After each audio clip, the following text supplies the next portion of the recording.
In today's video, we're going to be discussing simplifying your short game. So I'm going to share with you a real hack to actually improve your contact every time when you're doing a greenside pitch like I've got here. Make sure you check this video out.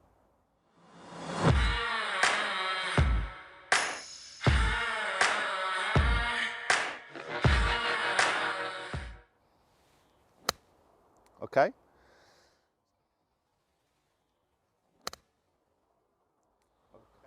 Welcome back to the TruGolf Academy. You've joined me, Jon Watts, today at my short game area. And in today's video, we're going to be discussing improving your strike when you're pitching around the green. So I've got here a shot of about 25 yards from a relatively lush lie. What are people worried about? Normally, especially when there's something like this, a bunker in their way, they're worried about the fat, heavy one where they dig in too much, get the ground first, fold the ball over, tend to leave it short of the green. Today, I'm going to be sharing with you a real hack of how you can actually guarantee that we're going to get half decent contact no matter what the lie is. And we're going to be talking about using the club correctly, using the bounce of the golf club, but this is a pretty simple video.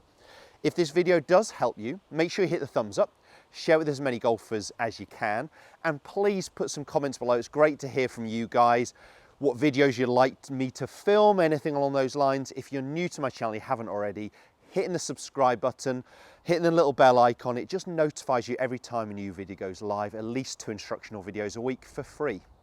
So I'm going to get that one back. We're going to be discussing, and as I said, improving the strike, and I'm going to start by actually just hitting a couple of shots, and I'm going to be going for the small middle flag, so the one just short of the ridge, the tier here, middle of the green, the smaller flag is my aim. And as I said, it's about 25 yards. Now you may notice a little bit what I'm doing, but we're going to discuss it in just a second after I've hit one or two.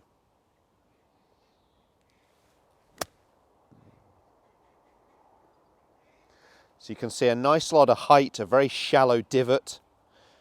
Was it a perfect strike? Well, I've got the GoPro there. I'm actually trying to feel like I'm striking the ground a little bit earlier, but I'm landing the plane. I'm getting the club low for a little bit longer. And you may notice a little bit what I'm doing with the club face here as well.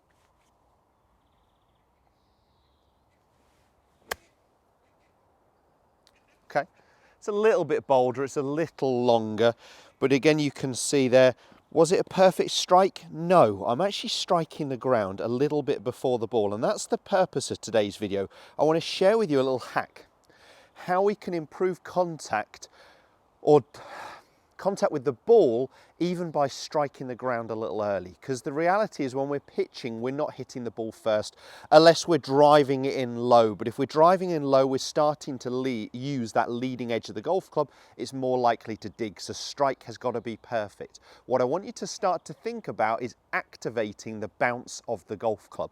So my 58-degree wedge I'm using here has got 10 degrees of bounce, but if I open that club face a little bit, let me get a little bit nearer. In fact, let me use it with the GoPro camera here, probably a little bit easier. If I start to open that club face a little bit, you'll see the leading edge will actually sit a little bit higher off the floor level that's at the minute going to be my hand. So instead of a square face, if I open that club face just a little bit, we're starting to get this part sitting lower. And that means I can strike the ground even a little bit early, and it won't matter. The club will be gliding, skimming, almost using the bottom of a spoon rather than using a knife edge. And as I said, the reality is from the majority of lies, even the world's best players are striking the ground marginally before the ball, but they're getting the club gliding, skimming as it should by using the bounce. Now, the only worry golfers have when they do that is, what about firm lies, or what about tighter lies? Well, when it's a tighter lie, you can still, because the ground is soft, it's not rock hard, there is some forgiveness to it, we can still actually use the bounce of the golf club.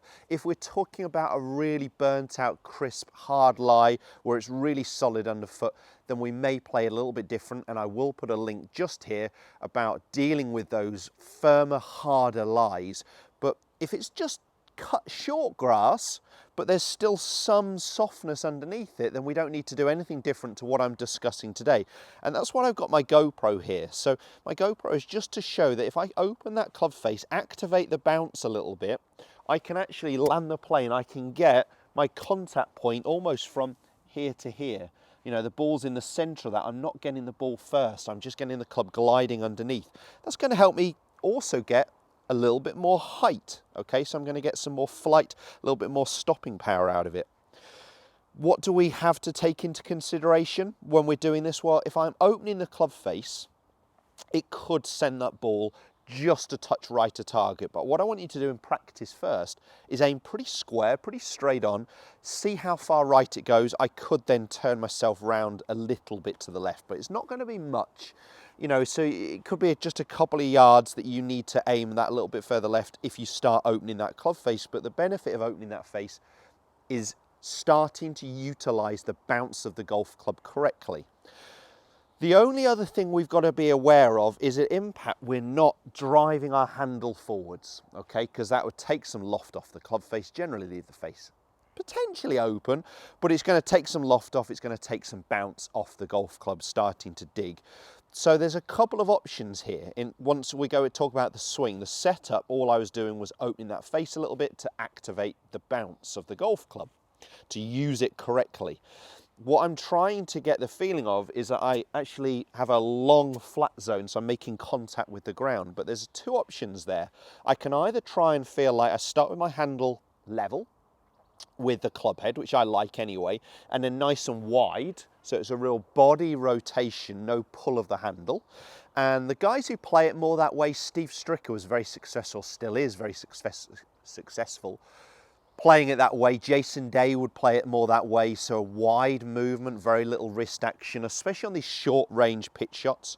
Or, yeah, we can actually feel like there's a little bit more wrist, but there's got to be a bit more throw in the shot. Okay, so I've got to allow that club to catch up with my hands. I don't really mind which style you are, but what we can't get away with is the handle leading forwards. So I'm going to open that face a little bit, activate the bounce of the golf club. I've got a normal ball position, just forwards of centre. My sternum's over the ball, so I've got a little bit more pressure favouring my lead foot. But the big thing is I've opened the face a little bit to activate that bounce of the golf club, and I'm not trying to strike it perfectly. I'm just trying to land the plane, get a nice long flat zone. Okay?